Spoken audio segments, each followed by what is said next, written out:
North Sikkim তো দেখলে আমরা ঘুরে চলে এসেছি। তারপর লাস্ট ডেতে আমরা এসেছিলাম লালবাজার। হ্যাঁ, কিছু কেনাকাটারও ছিল আর আমার দেখার ইচ্ছা ছিল যে গ্যাংটকে কি আলাদা এমন সবজি পাওয়া যায় যার ওরা খায়। তো এখানে এত রকমের সবজি দেখেছি যার 99% মনে হয় আমি নাম জানি না, বা কেমন খেতে হয় বা কেমন ভাবে রান্না করতে হয় কিচ্ছু জানি না। যা চিনি আমি একটু ভেবেছিলাম মাশরুম পেলে মাশরুম নেব, তো ওইটাই নিয়েছিলাম। আর কিছু কর্ন ছিল, কর্ন নিয়েছিলাম, যেগুলো আমি চিনি।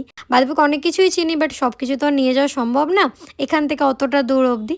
তো ওই দুটোই আমরা নিয়েছিলাম। আর ঘুরে ঘুরে তোমাদের সাথে শেয়ার করছি যে আর কি দেখেছি। আর এই যে মাশরুম যেগুলো আমি নিচ্ছিলাম 2 রকমের, এই দুটো আমাকে প্যাক করে দিচ্ছিল।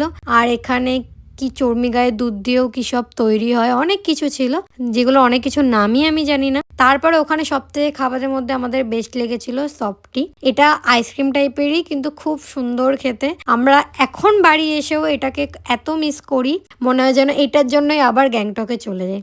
তো তারপরে ওখানে যাব, আর বাঙালি যেখানেই যাব একটু ফুচকা ট্রাই করবো না হতে পারে, বাট একটু আলাদা ছিল কিন্তু ভালো ছিল ফুচকাটা খেতে। আর সব থেকে ভালো ছিল ফুচকার থেকেও পাপড়ি চাট।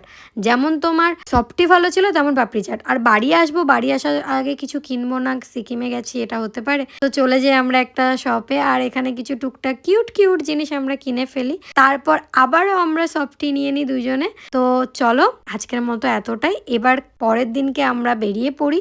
তারপরে আমরা চলে আসি আমাদের খাওয়া দাওয়া কমপ্লিট করে কলকাতায়। তো কেমন লাগলো তোমাদের আমাদের এই ট্রিপটা সেটা কিন্তু অবশ্যই কমেন্টে জানিও। তো চলো টাটা।